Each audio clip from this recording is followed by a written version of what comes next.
So Marjorie Taylor Greene has learned nothing. She has no remorse. She has no forgiveness. There's no repentance. And that's clear this morning on Twitter, because less than 12 hours since she's been expelled from her House committees, she tweeted the following: "I woke up early this morning, literally laughing, thinking about what a bunch of morons the Democrats, plus 11, she's referring to the 11 Republicans that supported the Democratic motion, are for giving someone like me free time. In this Democratic tyrannical government, conservative Republicans have no say on committees anyway. Oh, this is gonna be fun." My goodness, guys. On the one hand, I definitely think there's an element of like troll mask, like the Wojak, where the person is wearing the smirking mask, but underneath they're clearly crying. Like, it definitely has that sort of element, which is like, oh, this is great. If anything, you firing me from this job has given me all the free time in the world. So you see, you are the ones who have truly been owned, and I am the one that has truly won in this case, right? Like, there's an element of that, but I also think this is pretty instructive for a couple reasons. One, it definitely shows that Marjorie Taylor Greene doesn't take her job as a congresswoman seriously, because whether you're in government or whether you're in opposition, like, whether you're a prominent person or whether you're, someone in the background, you're a rookie, legislator, you have a role to play in the functioning of government. And on committees, you still have a big role to play, and not being in government doesn't mean that you don't have influence. So committees are important, especially when both the Senate and the House are so close. The committees are fairly well balanced. Like, the Democrats have majorities on all of them. But, voices early on in processes do have influence. They really do. And so thinking that committee work and all of the nitty-gritty work that you do sort of behind the scenes in Congress doesn't matter shows that she's here to rabble-rouse, and she's here to build her brand as like the queen of the MAGAs. That this really isn't about functional representation for her people in northwestern Georgia. This isn't about representing conservatives or conservative values or conservative policies. This is about her building a mega brand, whether it's to run for office, for Senate or president or whatever, I don't know, or whether it's to like monetize this somehow when she leaves politics in the next couple of years and, tries to create herself as an online, far-right celebrity. She is not actually willing to do the work for her constituents. But I think more importantly here, this shows that she has learned nothing, that she shows no remorse, that yesterday she gave a speech where, at least in part, at least for some of it, she was trying to apologize for what she said and trying, at least in a very, very limited and ineffectual sense, acknowledge how what she said hurt people, including some of her colleagues in the room. But that's clearly a show.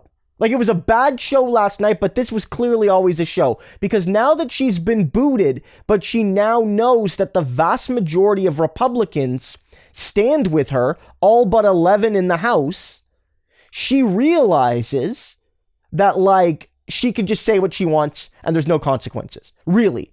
She doesn't feel committee work is important. She feels this is all a joke. She feels that, if anything, she's owned the libs here because she's been removed from any functional power she has. And now she's literally just somebody who, every once in a while will show up to cast a vote that's only 435th of all the votes and likely won't matter on anything but the closest legislation. And, she's fine with it. This isn't a joke, though, guys. It isn't. This isn't a joke. What she said and the politics she represents is not a joke. You guys heard it yesterday, and I want to play it for you here if you haven't. Rashida Tlaib spoke about how Marjorie Taylor Greene style politics have created this danger to people like her.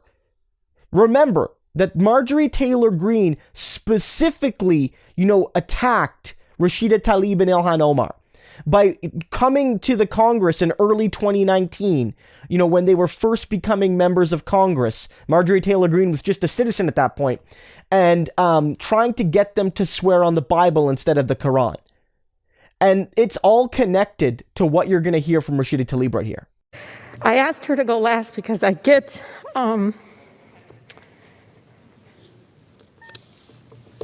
because this is so personal.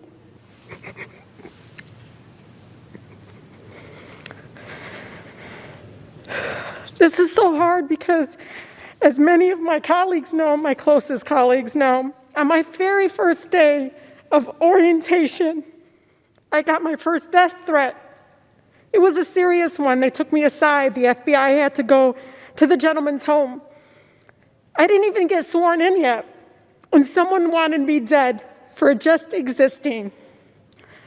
More came later, uglier, more violent. Another mentioning my dear son, Adam.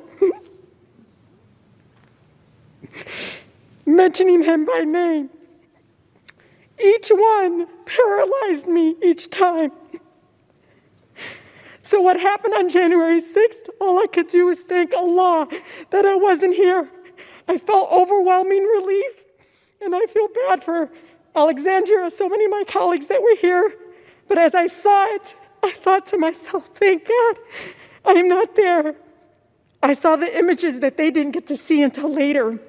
All I wanted to do was come here and serve the people that raised me.